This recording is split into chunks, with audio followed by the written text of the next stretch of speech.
Hello everyone, welcome back to American Textbook Reading Series.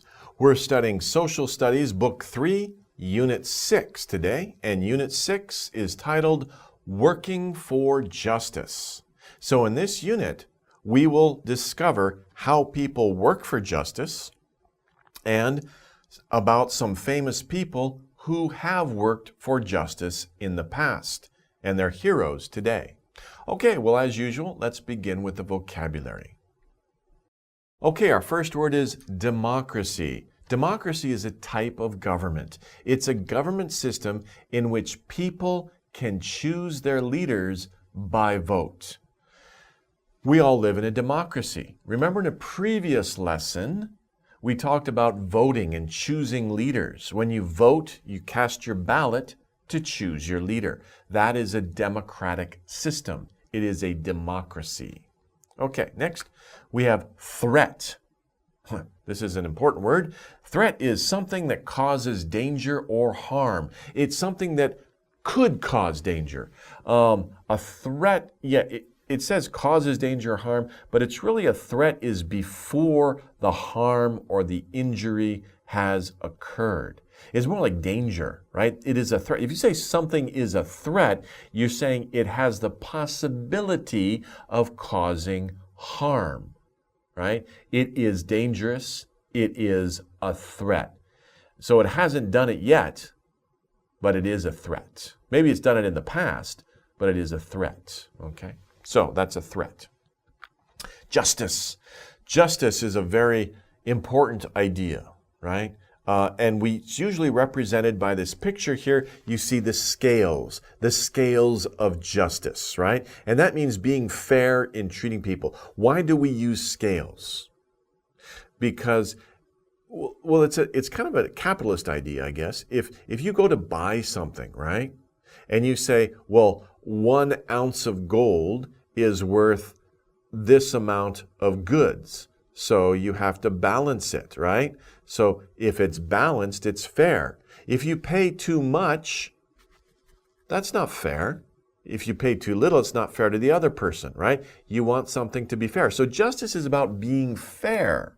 Fair means treating each other in an appropriate way so that each person is satisfied with what they have. Each person feels that, okay, I wasn't taken advantage of. Take advantage of is the opposite of being just. Take advantage of. If you hire somebody to do something for you and they do the job, like work on your house or something like that, and then they do a good job and you don't pay them, you took advantage of them, right? You didn't treat them fairly. Okay, so justice is the system of being fair and treating people, making sure that everybody has the same or equal chances, opportunities, and that they are treated well for their actions. Okay, and that everybody is treated the same. That's another part of justice, is that everybody has the same opportunities and they have the same punishments for the same actions. If they do something bad, they're all treated the same way. Okay, if they do something good, then they're all rewarded in the same way. That's what justice is. It's kind of a big idea. Injustice. Okay, so we just talked about justice. Now we have injustice. And remember, in means not. So not just, not fair. It's injustice, being unfair in treating people. In this case, again, we have the scales. So in this case, we're saying that, well, actually, this is an interesting picture because we have women are more valuable than men in this. Usually it's the other way around, that men are treated more valuable than women. You know, many people complain that men are paid more than women, for example. But in this scale, this shows that women, because they're heavier, they have more value than men, right? So, but they should be equal. Right? It should be equal opportunity.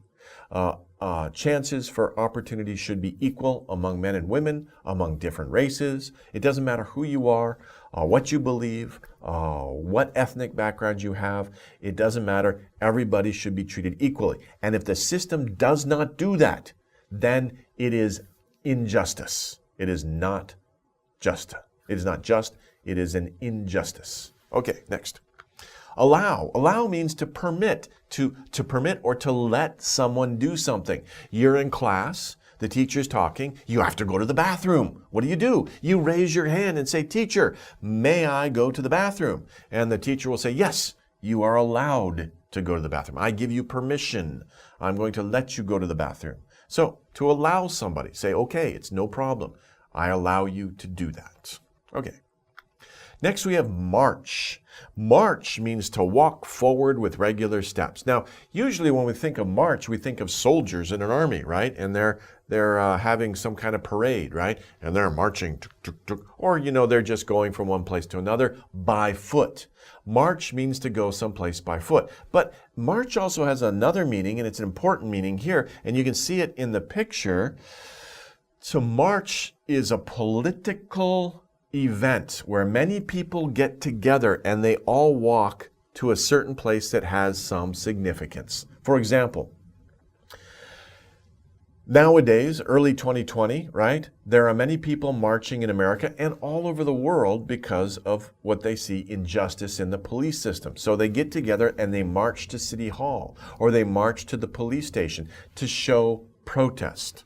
Now, we do have a video, but this is a different kind of march. This is a parade. This isn't a political march. This is more of kind of like a parade. These guys are just marching through the street, and it's more for a festive or celebration occasion. But marches can also be political, and they are usually like a type of political protest. A march is like a political protest against injustice. Okay, so that's a march, especially when many people get together and they walk from one place to another to show that they are not happy with the system. Okay, here we have a couple of ideas about injustice and justice. How people stand up against injustice in a democracy. So in a democracy, people have the right to protest. They have the freedom of speech. We talked about that before. They also have the freedom to show their opinion, their displeasure. If leaders in the community, whether it's at the city, the county, the state, or the national government, if people feel that the system is not just, is not fair to everybody, they have different ways of showing their displeasure with that, and they will protest. By the way, these are all protests. I used that word before, so let me put it here. Protest. Now, a protest, well, to protest means to say, I don't like it, I don't agree with it. A protest, a noun, is when many people get together and say, look, we don't like this. This is not right. We disagree with this. That is a protest. And there are many different types of protests. There are many different ways that people will protest. First of all, if there is a threat to justice, for example, we see a picture here, and I believe it's representing minorities. Minority is usually a racial or sexual group that is not the majority. They're a small part of the population. Sometimes they are not treated fairly. The way that the system treats them is not just. So they feel that this is a threat to justice. A threat to justice means that society is not being fair in the way that it treats everybody. So what happens? They will gather together. They gather together. People will assemble. And that's another important right, the right to assembly. Right to, sorry about my T's, right to assemble. Assemble means to gather, assemble. Gather together, many people getting together in groups. It's a gathering of people. That's an assembly. The right to assemble is an important right in the U.S. Constitution. It means that people have the right to get together, especially in protest, to voice their opinion. And what do? They will march on the streets, right? Again, we see another political protest. They'll hold signs and say, this isn't right. Whatever the issue is, they'll say, this is wrong, right? Or we should do this. And they will get together and they will march on the street. And they will also speak. As they're marching, they may stop someplace at City Hall, or they might stop in front of a police station, or another place where an act of injustice happened, and they will have loudspeakers, right? And they will speak out against something. If you see something that is not right, you think this is not right, you should speak out against it. Say, look, this isn't right. We shouldn't do this, right? So speaking out against injustice, right? People will speak out against injustice. Okay, good. Also, who are some famous people that spoke out against injustice in the past? Now, this is American history, U.S. history. Two famous people who are very influential, and they're heroes to the civil rights movement. I should write that down. Civil rights. Civil rights has to do with the fact that everybody has the same rights in a society. I mentioned before minorities. Minorities are people who are grouped together because of the color of their skin, their ethnic background, right? Or it could also be gender-based, right? Maybe they have a different gender than normal, right? Or they have different gender preferences than what is the normal. And these are what we call minorities. But everybody has the same rights in a civil society. And we call these civil rights. Nobody should be discriminated against, whether it's access to public services, access to, normal businesses, opportunities at the workplace or in government, right? Everybody should have the same treatment. So let's take a look at two famous people. First of all, we have Rosa Parks. Rosa Parks is a very famous person. Almost every American school child learns about Rosa Parks in school. What did Rosa Parks do? Well, she was a woman who lived in Alabama. She was a black woman who lived in Alabama a long time ago. This is, I think, early 1960s, in the 1960s. And the laws in Alabama is a state in the southern part of the United States. It's part of what we call the Deep South. Deep, that's a D, not a P. Deep South. And in the South in America, American history is tragic in some parts. And unfortunately, there was slavery, and this was happening in the South. It didn't happen in the North, it happened in the South. And so the South has been traditionally, hopefully not these days, I'm sure things have changed, I hope for the better, obviously for the better. Things have changed a lot, but it still has some ways to go. And in the South, traditionally, blacks were discriminated against very strongly. And one of the rules in Alabama, even in the 1960s, this is 100 years after the Civil War and the ending of slavery, 100 years still, black people were supposed to sit in the back of the bus. They couldn't sit in the front of the bus. That was for white people. Obviously, this is terrible. This is unjust. So she bravely refused. She came on the bus, and I think the story was that she was tired, and she didn't want to give up her seat. She sat in the front of the bus. Then another person came on, a white person, said, "Hey, what are you doing here? You should be sitting in the back of the bus." I think the bus driver also got involved. The bus driver said, "Hey, go back to the back of the bus." And she said, "No." Okay? Because it's not just, it's not right for somebody to be told where to sit on a bus just because they have a different skin color. That is completely wrong. So, she bravely refused to give up her seat, and her action changed the unfair laws. People saw that, and she was arrested for this, and it got into the news, and many people saw this.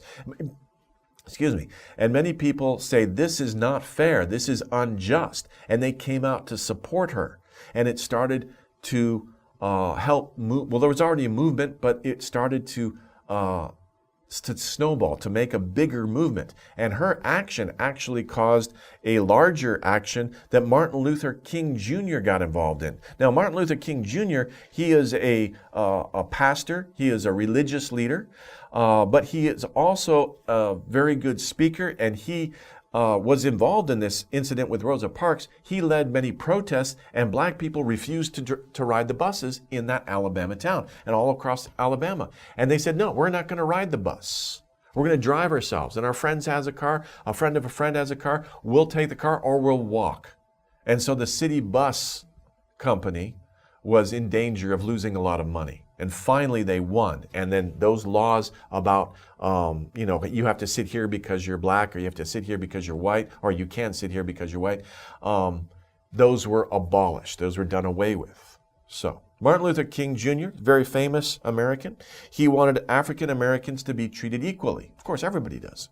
But he was very vocal and he was very brave, because at this time he was a black man in the Deep South, where people used violence against people like Martin Luther King Jr. And in fact, he lost his life. He was killed by an assassin.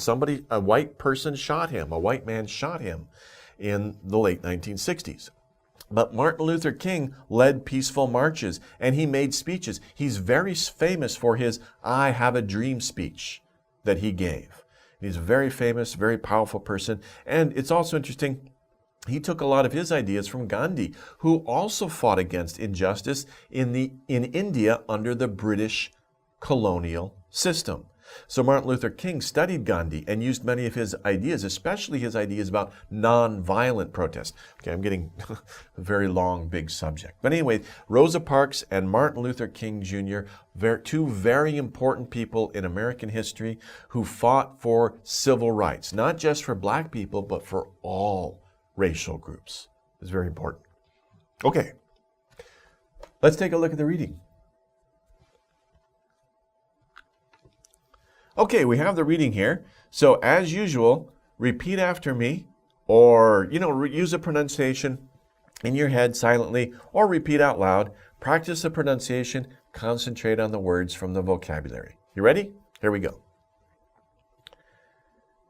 In a democracy, all people are equal and should be treated with fairness.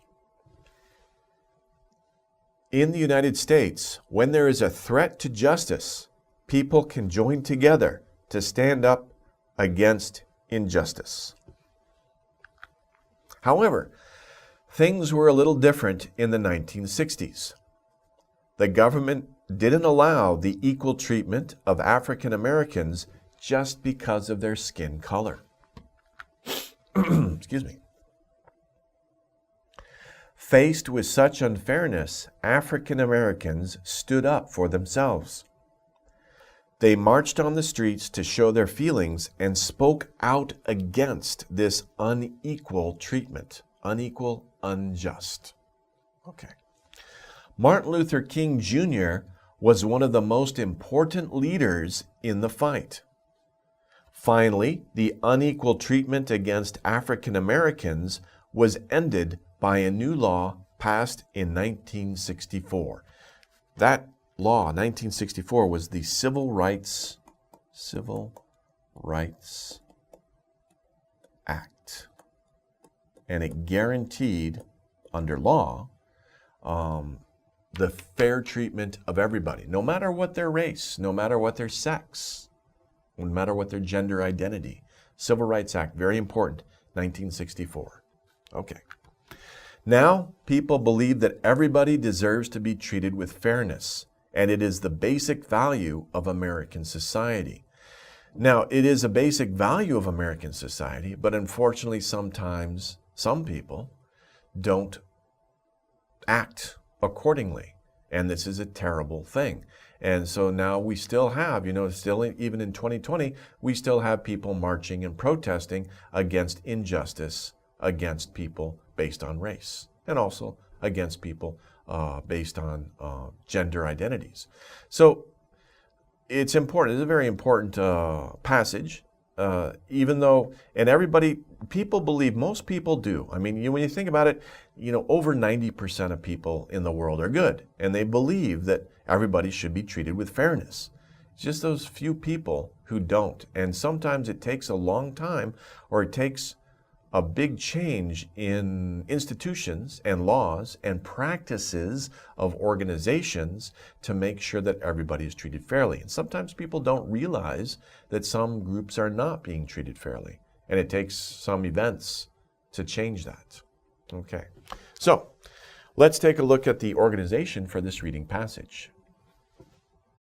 Okay, so how is this reading passage organized? Well, here we see sequence. Sequence again means First, second, third. So what happens in order? What happens first? What happens next? What happens next? So let's take a look. And this is talking about the civil rights movement in America. During the 1960s in the U.S., the government didn't allow the beep treatment of beep. Okay, so in the passage, remember, it wasn't one of the vocabulary words, but it has to do with justice, making sure everything is fair and equal for everybody. So it didn't allow the equal treatment. You could use fair there, but equal is also commonly used. Equal treatment, also fair treatment. These words are usually found together. Equal treatment under the law, for example. But you can also say fair treatment. But usually you say everybody should have equal treatment under the law. Who didn't get treatment? Didn't allow the equal treatment of who? Which group were we talking about in the passage? African Americans. African Americans.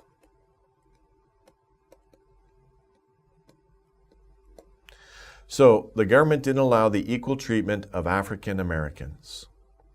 They beep on the streets. When people protest on the streets, they gather together and they walk from one place to another. What do we call that? We call that a march, right? So they marched. They marched on the streets to speak out, beep, this equal treatment. Remember, I highlighted these three words before the reading. Speak out against. You speak out against something means you protest it. Speak out against. You speak out against this unequal treatment. So when you speak out against something, it means you say something. You see, look, that's not right, right? So you should speak out against it. Those three words are usually found together. Speak out against something, say it is not right. We shouldn't do that. We should speak out against it. Speak out against it. Okay. The unequal treatment was ended, well, by law. The unequal treatment was ended by a new law passed in 1964. Now, that's controversial. Was it ended, really? It was made punishable by law. It didn't actually end, right? People continued to do it. And still up to this day, we see people still treat other people unequally. However, there is now a law that says you cannot do it. And if you do this, either individually or as an organization, you will be punished under the law. And that's the way it should be. But of course, the way it really should be is that we don't have to have a law like this, that we respect each other and treat everybody equally, regardless. Okay, so this is an interesting passage, our interesting unit, working for justice. We learned some very important words, and I hope you've also learned the importance of treating everybody equally, whether, it doesn't matter what a person's race is, it doesn't matter what a person's sex is, it doesn't matter what a person's beliefs are, right? Everybody should be treated equally under a just system. That is just. That is justice. If people are not treated equally or fairly, that is injustice. So always work for justice. If you see something that's not right, speak out against it. Okay, well, that's our lesson for today. Thank you for studying with me, and we'll see you in the next one. Take care, everybody. Bye-bye.